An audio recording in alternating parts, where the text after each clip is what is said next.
So welcome to exam wala guys. We are here for discuss SSC most important previous year question.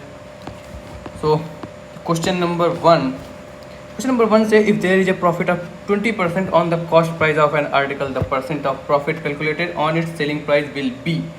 So first and most important point is कि हम हमेशा जो आपका profit होता है उसे cost price पे ही कैलकुलेट करते हैं, लेकिन हमको यहाँ पे बोला गया है सेलिंग प्राइस पे। तो हम जब हमें देखा कि 20% आपका प्रॉफिट है तो हमने सबसे पहले इसको जब फ्रैक्शन पे चेंज किया तो आ गया 1/5, ओके। और इसको हमेशा कॉस्ट प्राइस में कैलकुलेट करते हैं, दैट्स मीन 5 हमारा हो गया कॉस्ट प्राइस, 1 हो गया आपका प्रॉफिट। इससे हम सेलिंग प्राइस निकाल सकते हैं ना, सेलिंग प्राइस हो गया 6, ओके। सेलिंग प्राइस 6 हो गया और प्रॉफिट है 1 का, तो हम इसको निकालेंगे 1 का प्रॉफिट 6 में इंटू 100, इसको कैलकुलेट करेंगे तो ये आ जाएगा 16 और ये हो जाएगा 4, ये हो जाएगा आपका 6, ये हो गया 2/3, that's mean 16 2/3, option 2, okay. Next question, ये तो सॉल्व हो यार यहाँ पे।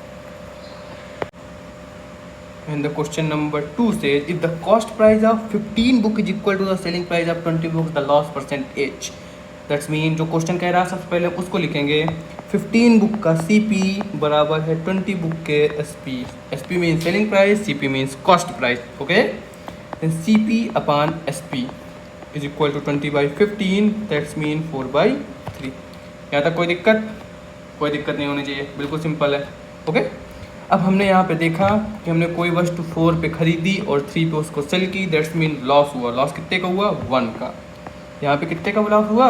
1 का, ओके। और हमें जो क्या कह रहा है, कितने पे लॉस हुआ है? ये 4 पे गुणे 100, कितने परसेंट का लॉस हो गया हमें? 25%, option number 4, okay. Next question say if an article is sold at 200% profit then the ratio of its cost price to its selling price will be। बिल्कुल सरल सा क्वेश्चन है, दैट्स मीन कि अगर आपका कॉस्ट प्राइस 100 था और हमने 200 प्रॉफिट दिया, यानी 100 तो ये था ही और 200 प्रॉफिट और, तो 100 और 200 300 हो गया। यहाँ से रेशियो उसका कितना आ जाएगा? 1:3, खत्म। बिल्कुल सिंपल से question, okay. And the next question say if on a market price the difference of selling price with a discount of 30% and to successive discount of 20% and 10% is ₹72, then the market price is, okay। That means इससे कह रहा है, हम यहाँ पे suppose करेंगे कि हमारी कोई वस्तु 100 पे थी, ओके, और हमने उसको सेल किया। तो हमने उसमें 30% डिस्काउंट दिया, दैट मीन अब वस्तु कितनी हो गई? 70 की, पहला। फिर अगली साइड में कह रहा है एंड लगा है, मतलब एक दूसरी शर्त भी हुई। तो दूसरी शर्त में पहले वस्तु हमारी 100 की थी, पहले उसने डिस्काउंट दिया 20% का, तो 100 में हम 20% का जब डिस्काउंट देंगे तो हमारी वस्तु कितने को जाएगी? 80 में। फिर 80 में हम जब 10% का डिस्काउंट देंगे और, तो इसका जब हम 10% और निकालेंगे तो ये आपका आ जाएगा 8, और 80 में जब हम 8 का डिस्काउंट और कर देंगे तो हमारा कितना हो जाएगा? ये आपका हो जाएगा 72, ओके। और कह रहा है इन दोनों का अंतर, दैट्स मीन 72 माइनस 70 जो है वो 72 के बराबर है। यहाँ पे क्या आ गया? 2 बराबर 72 के आ गया, ठीक है। अब 2 बराबर 72 के आ गया और हमें निकालना क्या है? Market price. मार्केट प्राइस हमने क्योंकि 100 मान रखा है, यानी हमें 100 की वैल्यू निकालनी है। तो यहाँ से 100 बराबर कितना हो जाएगा? 72 डिवाइड बाई 2 इंटू 100, ये कट जाएगा 36, हो जाएगा 3600, खत्म, बिल्कुल। नेक्स्ट क्वेश्चन कह रहा है if an electricity bill is paid before due date, one gets a reduction of 4% on the amount of the bill. By paying the bill before due date, a person got a reduction of ₹30. The amount of his electricity bill was। देखिए कुछ question में नहीं है, सिर्फ ये बड़ी सी language लिख के डरा रहा है। क्या कह रहा है? Get a reduction of 4%, get a reduction of 13 due date, मतलब एक ही डेट की बात कर रहा है और ये कह रहा है कि 4% का रिडक्शन, एक मतलब एक लैंग्वेज में कह रहा है 4% रिडक्शन ₹1, एक लैंग्वेज में कह रहा है ₹13। दैट्स मीन 4% आपका कितना हो गया? ₹13 के, 1 बराबर 13/4, तो 100 बराबर 13/4 इंटू 100, 25 से गुणा करेंगे तो आपका यहाँ पे क्या आ जाएगा? 25 जब आप काउंट करेंगे तो ये हो जाएगा आपका 3 5। ओके, ये option number 3। Next question, successive discount of 10%, 20% and 30% is equivalent to a single discount of. अच्छा, मतलब जैसे हमने कोई मान लिया वस्तु हमारी 100 की थी, पहले हम 10% डिस्काउंट देंगे तो 90 में हम 20% का डिस्काउंट देंगे तो 18% का और हो जाएगा। इस तरह से हमको सॉल्व करना है, लेकिन इससे हम सॉल्व करेंगे थोड़ा सा हो सकता है लंबा समय लगे। हम आपको फॉर्मूला बताते हैं। फॉर्मूला होता है A + B + AB अपॉन 100। ठीक है, अगर मान लीजिए डिस्काउंट दे रहा हो तो हम A की जगह जो वैल्यू रखेंगे, दो डिस्काउंट लेंगे हम, जैसे 10% और 20% डिस्काउंट दे रहा तो पहले हम -10 रखेंगे फिर -20 रखेंगे। क्यों? क्योंकि डिस्काउंट कह रहा है। अगर यहाँ पे हमें प्रॉफिट क्या रहता तो हम प्लस रखते हैं यहाँ पे, इसलिए लॉस, प्रॉफिट, डिस्काउंट ये सब सॉल्व हो जाते हैं। ठीक है, तो 10% कह रहा है ना, -10। ठीक है, पहले -10 और 20 लेंगे, -10 -20 प्लस यहाँ पर हो जाएगा -10 इंटू -20 डिवाइड बाई 100। ये सॉल्व हुआ तो ये आपका आ जाएगा -30 और ये माइनस गुण हो जाएगा प्लस, हो जाएगा 2, दैट्स मीन 28 आ गया। अब 28 और 30 पे निकालेंगे, दैट्स मीन 28, यहाँ तक ये हो गया। इसके बाद हम निकालेंगे 28 और 30 पे, तो 28 -30 plus -28 into 30 divide by 100। Okay, और इसको सॉल्व करेंगे तो यहाँ से आपका आ जाएगा ये 58 प्लस, यहाँ पे दोनों माइनस के हैं तो ये प्लस हो जाएगा, और इसको जब हम कैलकुलेट करेंगे तो ये आ जाएगा 8.4। ओके, और जब पूरा फुल कैलकुलेट करेंगे तो आ जाएगा 49.6, option number 2। Okay, next question से the price of an article was first increase by 10% and then again by 20%। If the last increase price was ₹33, the original price was. Okay, कुछ नहीं, हमने माना original price है 100। ठीक है, हमने इसको इंक्रीज़ किया फर्स्ट 10%। जब 10% इंक्रीज़ करेंगे तो ये 110 हो जाएगा। यहाँ तक सब बिल्कुल सिंपल है ना। 100 का 10% क्या होगा? 10, उसको ऐड कर लेंगे 110 हो जाएगा। अब इस 110 को हम फिर से 20% इंक्रीज़ करेंगे। 110 को जब हम 20% इंक्रीज़ करेंगे तो कितना बढ़ेगा? 22, और 110 22 कितना हो जाएगा? 132। यहाँ पे ये कह रहा है ये 132 बराबर कितने के है? 33 के। ठीक है, तो हमें यहाँ से निकालनी कितनी है? 100 की वैल्यू। तो 1 बराबर क्या हो जाएगा? 33/132। 100 बराबर क्या हो जाएगा? 100 बराबर हो जाएगा आपका 33/132 इंटू 100। 11 से काटेंगे 3 आया, ये आपका आया 1 2। ओके, और ये हो गया 4 और ये हो गया 25 आ रहा है ना। ये रहा answer, 25 answer. Okay, next question कह रहा है if each side of A square is increase by 10% it's area will be decrease by.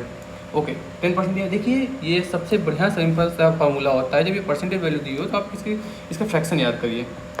10% ये क्या हुआ है? इंक्रीज़ हुआ है। 10% इंक्रीज़ हुआ है। 10% का मतलब क्या होता है?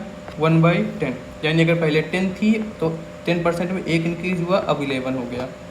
और क्या कह रहा है? स्क्वायर है, दैट्स मीन पहले अगर 10 थी तो पहले कितना था इसका एरिया? पहले एरिया कितना था? 10 × 10 100। और अब एक इंक्रीज़ हुआ है 1%, तो 1 इंक्रीज़ हुआ है और इस 10 में, नाउ एरिया कितना हो जाएगा? 11 × 11 121। कितना इंक्रीज़ हुआ? 21। यही तो पूछ रहा है। 100 से 121 हुआ ना, 21 इंक्रीज़ हो गया, खत्म। ओके, नेक्स्ट क्वेश्चन से the ratio of milk and water in a mixture of 4 container are 5:3, 2:1, 3:2 and 7:4 रिस्पेक्टिवली। In which container is the quantity of milk relative to water minimum. अच्छा, थोड़ा सा कैलकुलेट हुआ है, थोड़ा सा सॉल्व करेंगे उसको। सबसे पहले हम यहाँ पे लिख लेंगे मिल्क रेशियो वाटर। पहले पे कितना दिया हुआ है आपका? 5:3। दूसरे पे कितना दिया हुआ है? 2:1। तीसरे पे कितना दिया हुआ है आपका? 3:2। और चौथे पे कितना दिया हुआ है? 7:4। तो क्या कह रहा है? Quantity of water relative to, तो quantity of milk relative to water. अच्छा, यानी मिल्क के निकालने हैं हमें। तो इस वाले में देखेंगे मिल्क कितना है? 5 कितने में? 8 में। इस पे क्या है? मिल्क कितना है? 2 कितने में? 5 में। इसमें मिल्क कितना है? 3 कितने में? 5 में। इसमें मिल्क कितना है? 7 कितने में? 11 में। अब इनको हम सॉल्व करेंगे। इसको जब सॉल्व करेंगे तो ये कितना आ गया आपका, ये आ गया आपका 0.625 और ये आ गया 5 और पॉइंट लगाया ये 4, राइट। यार कुछ ये देखिए, ये यहाँ पे हमने एक छोटी सी सिली सी मिस्टेक कर दी है। ये यहाँ पे 2:3 नहीं 2:1 है, 2:1 है, तो यहाँ पे आपका कितना आ जाएगा, ये आपका आ जाएगा 2/3, ओके। और उसको जब हम फिर से कैलकुलेट करेंगे तो क्या आ जाएगा, पॉइंट लगाया 20 हो गया, तो ये हो जाएगा आपका 6, फिर 2 हो गया, फिर 6, फिर 6, ये चलता रहेगा। नेक्स्ट देखा, नेक्स्ट को काटा हमने, पॉइंट लगाया 36, ओके। इसको काटा हमने तो ये आ जाएगा 0.636। क्या पूछ रहा है, मिनिमम किस पे होगा, मिनिमम किस में दिख रहा है आपको, इसमें, क्योंकि इसमें आगे 0 आ जाएगा, बाकी सारी वैल्यू बड़ी हैं, तो क्या हो गया आपका 3rd, ओके। कुछ नहीं है इसमें, बिल्कुल सरल सा है। नेक्स्ट क्वेश्चन चलते हैं। 2 number are in the ratio 1:3, okay. If their sum is 240 then their difference is, बिल्कुल हलवा सा क्वेश्चन, सिंपल से जो कह रहा है हम उसको लिखेंगे। ए रेशियो बी मैंने माना नंबर है, कितना दिया हुआ है 1:3, ठीक है। और कह रहा है इनका जो सम है, हम देखो इनको सम जब करेंगे तो हम क्या करते हैं, कंसेक्यूटिव एक मान लेते हैं कि आपका एक कांस्टेंट है, दोनों से गुणा किया हुआ है, तो हम इसको मान लेंगे एक्स एक कांस्टेंट मान लिया हमने, तो क्या हो जाएगा आपका, ये हो जाएगा x और ये हो जाएगा 3x, ओके। सॉल्व करने के लिए माना जाता है, तो x + 3x कर लेंगे, और ये कितना दिया हुआ है 240 दिया हुआ है, ओके। 4x बराबर क्या हो जाएगा 240, x बराबर क्या आ गया 60, क्या कह रहा है, देन देयर डिफरेंस इज, तो डिफरेंस इनमें क्या है, 3x में x घटाओ तो क्या आ जाएगा आपका 2x आ जाएगा ना, और उसमें वैल्यू रख लेंगे 2 × 60, दैट्स मीन 120, और ऑप्शन नंबर 1 आपका सही हो जाता है, okay. Next question, the ratio of income and expenditure of a person is 11:10, ठीक है। If he save ₹9,000 per annum, his monthly income is, ये कह रहा है इनकम रेशियो एक्सपेंडिचर, ये आपका कितना दिया हुआ है 11:10, 11 इनकम है 10 एक्सपेंडिचर है, दैट्स मीन ये सेविंग कर रहा है कितने की 1, ओके 1 की सेविंग कर रहा है। और इसके हिसाब से क्या कह रहा है, ये कह रहा है 9,000 पर एनम, ठीक है। और मंथली, ये मंथली सेविंग कर रहा है ना, तो इसको मंथली निकालेंगे, 12 से डिवाइड कर देंगे, इसको जब हम काटेंगे तो ये आपका कितना आ जाएगा, ये आ जाएगा आपका 7 / 5 / 0, ओके। यहाँ पे आपका आ जाएगा 1 बराबर 750, ठीक है। तो हिज मंथली इनकम उसकी कितनी है 11, तो 750 में हम 11 का गुणा कर देंगे, तो आपका आंसर कितना आ जाएगा, ये आ जाएगा आपका ये 0 / 5 8, ये 8500, ओके। नहीं गड़बड़ हो गया यार, ये कैलकुलेशन मिस्टेक हो गई, यहाँ पे आएगा ये 528 है ना, हाँ 8250 आएगा आपका, ये हो गया सही, ओके। नेक्स्ट क्वेश्चन कह रहा है इफ़ W1:W2 = 2:3, ओके लिख लेते हैं W1:W2 = 2:3, ठीक है। W1:W3 = 1:2, तो W2:W3 is equal to, okay कुछ नहीं है, बिल्कुल कुछ नहीं है।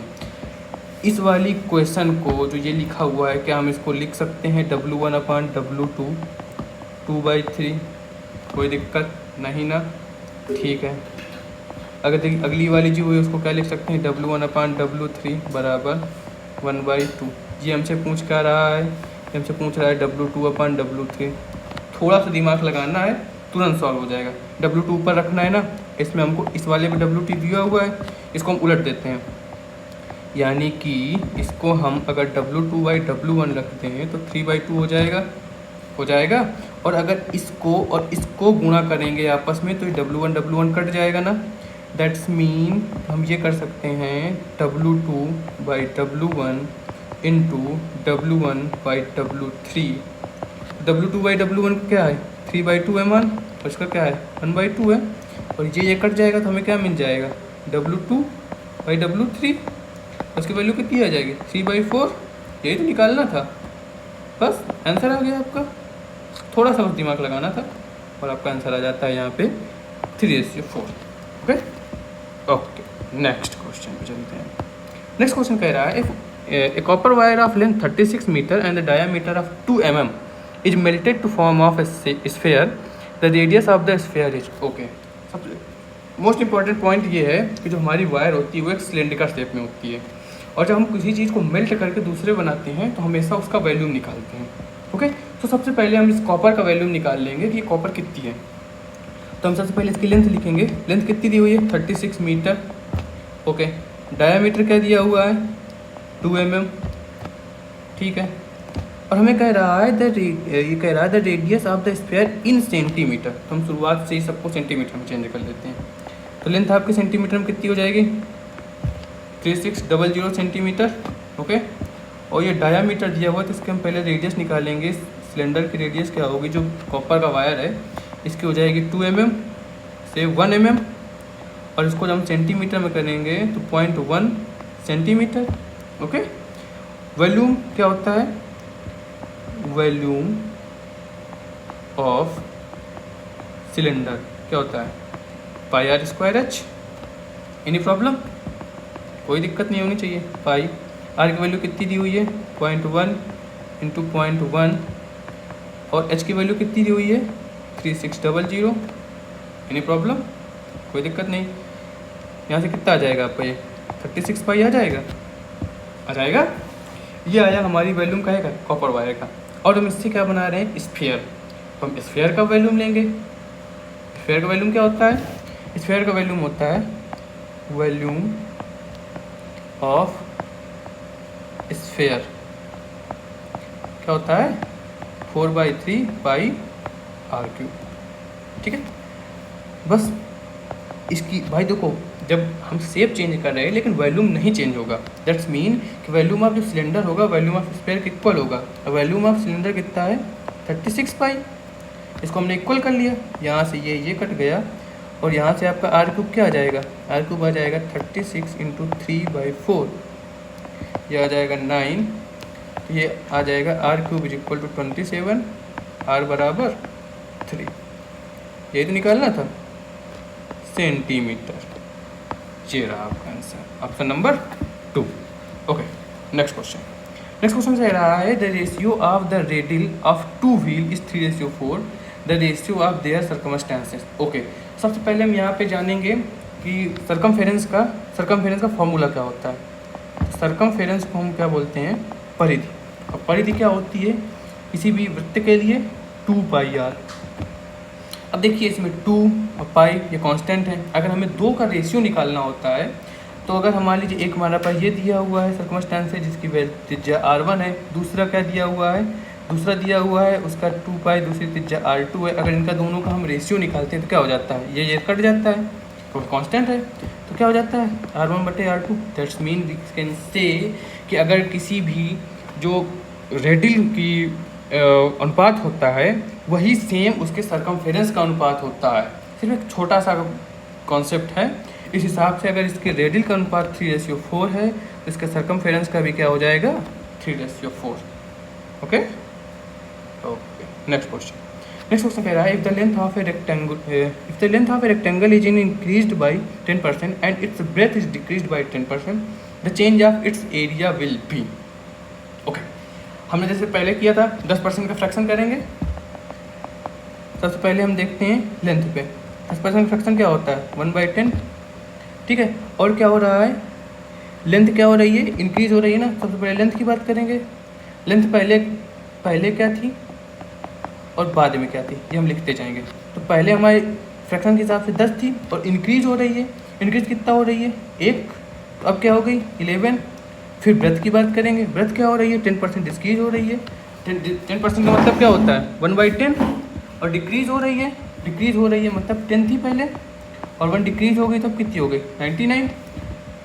ठीक है, अब हम क्या करना है the change of its area. Area का फार्मूला क्या होता है लेंथ इंटू ब्रेथ होता है। तो लेंथ इंटू ब्रेथ करेंगे दोनों का, तो पहले वाले का एरिया क्या आ जाएगा ये 100 हो जाएगा, और दूसरे वाले का एरिया क्या आ जाएगा दूसरे वाले के लिए हो जाएगा आपका कितना 99। क्या हुआ 1% का डिक्रीज दिख रहा है ना, 100 से 99 हो गया, बस यही तो पूछ रहा है 1% डिक्रीज। ओके नेक्स्ट क्वेश्चन कह रहा है in how many year will a sum of money double itself at 1/4% simple interest per annum. Okay बिल्कुल सिंपल सा क्वेश्चन है, बस केवल दिखने में लग रहा है क्या होगा कैसे होगा। सिंपल इंटरेस्ट का क्वेश्चन है। ओके आर बराबर क्या दिया हुआ है 6/1/4। ये फ्रैक्शन कितने का होता है, इसको हम करेंगे ये हो जाएगा आपका ये 25/4 हो जाएगा ना। ओके एफ आई बराबर क्या होता है फार्मूला PRT/100 और डबल हो रहा है मतलब जितना आपका P है उतना ही आपका SI आ रहा है। और हम यहाँ पे मान लेंगे कि दोनों x हैं क्योंकि हमें दोनों नहीं पता है, तो यहाँ पे SI बराबर x रखेंगे, P बराबर x रखेंगे, R की वैल्यू हमें दी हुई है 25/4, T की वैल्यू हमें निकालनी है तो हम यहाँ पे T रख देंगे और बटे 100। एनी प्रॉब्लम, कोई दिक्कत नहीं होनी चाहिए किसी को, ठीक है। ओके यहाँ से x कट गया तो यहाँ से आपका आ जाएगा 100 बराबर 25/4 इंटू टी, ये हो जाएगा आपका 4, टी बराबर क्या आ जाएगा 16 ईयर। एनी प्रॉब्लम, कोई दिक्कत नहीं होनी चाहिए, हलवा क्वेश्चन, ठीक है। नेक्स्ट क्वेश्चन कह रहा है ए सम ऑफ रुपए 12,000 deposit eight A compound interest become double after 5 year. That's mean कि जो आपका जो ए निकलेगा वो क्या हो जाएगा 24,000। क्यों, अभी यहाँ पे हमारा पी कितना दिया हुआ है 12,000 और कंपाउंड इंटरेस्ट से 5 साल में क्या हो जा रहा है ये डबल। दैट्स मीन ए कितना हो जाएगा आपका 24,000।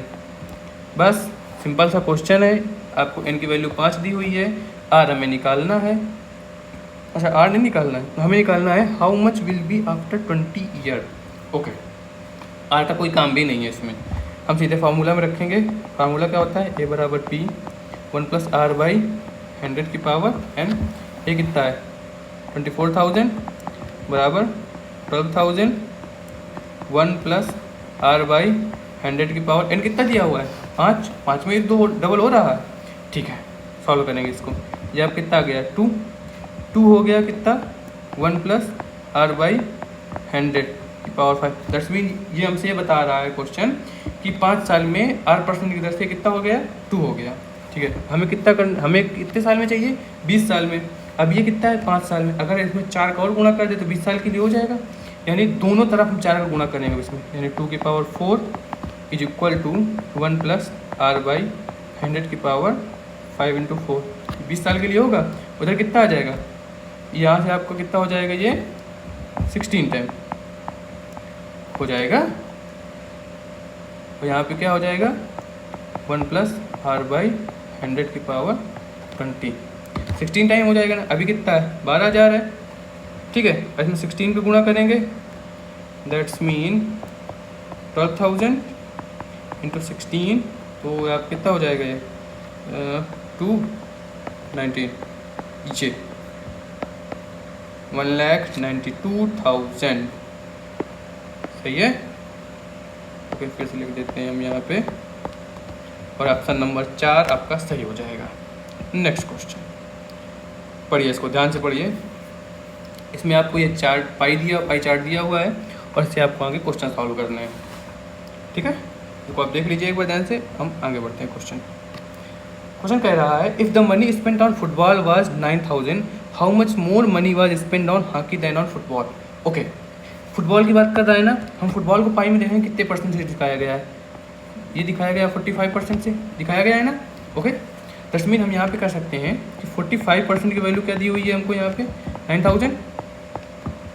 ओके और कह रहा है how much money was spend on hockey. Hockey में कितना स्पेंड हो रहा है, हॉकी में देखेंगे 100 स्पेंड हो रहा है, लेकिन फुटबॉल से कितना ज़्यादा हो रहा है 55। तो हमें यहाँ पे 55 की वैल्यू निकालनी है, 45 की दी है 55 की निकालनी है। सबसे पहले हम 1 की निकाल लेंगे 9,000/45, और इसी से हमें आगे जब 55 की निकालेंगे तो क्या हो जाएगा 9,000/45 × 55। ओके 5 से काटेंगे ये 11 हो जाएगा, ये 9 हो जाएगा, और ये आपका आ गया कितना 1000। यहाँ से आपका कितना हो जाएगा, ये हो जाएगा आपका 11,000 एक्स्ट्रा लगा। Option number 1। इसको ज़रा सा आप ध्यान रखिएगा, वैसे मैंने आगे लगा रखे हैं। नेक्स्ट क्वेश्चन पे आते हैं। नेक्स्ट क्वेश्चन कह रहा है if the money spend on football was 9,000 what amount was spend on cricket. Okay, total amount निकालना है 160, ठीक है। सो सिंपल सा अपना वही फंडा, 45 डिग्री बराबर क्या दिया हुआ है 9,000, 160 निकालना है, 1 बराबर 9,000/45 और 60 निकालना है तो यहाँ 60 गुणा करेंगे 60। एनी प्रॉब्लम, कोई समस्या बिल्कुल होनी नहीं चाहिए। सॉल्व करेंगे तो ये आपका कितना जाएगा, काटिए इसको ज़रा, 160 है ना। ओके, तो ये आपको कितना कटेगा, ये हो गया 32, ये हो गया 9, तो ये हो जाएगा आपका 1000। यहाँ से आपको कितना जाएगा 32,000। खत्म, ये रहा आपका आंसर। ओके, नेक्स्ट कह रहा है if the money spend on football is ₹9,000 then what was the total amount spend on all sport. Okay, खत्म है क्वेश्चन। यानी कि टोटल कितना स्पोर्ट हो रहा है, 360 हो रहा है ना। 45 बराबर 9,000, 9,000/45, तो 360 बराबर 9,000/45 इंटू 360। यहाँ से आप इसको काटेंगे तो ये आपका आ जाएगा 8 जाएगा, और यहाँ से आपका हो जाएगा 72,000। पाई चार्ट बिल्कुल सरल होता है, बस एक बार समझने की देरी है।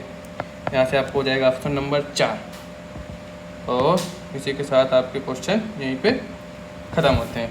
ओके, सो सभी लोग ध्यान से सुन लें, ये क्वेश्चन आप एक बार रिवाइज कर लीजिएगा। इसको जो मैंने फंडे बताए हैं उसको एक बार ध्यान से देख लीजिएगा, 2 बार देख लीजिएगा, 3 बार देख लीजिएगा, बस बिल्कुल यही सेम क्वेश्चन आपके आते हैं सीजीएल में। ओके, मिलते हैं आपको नेक्स्ट डे।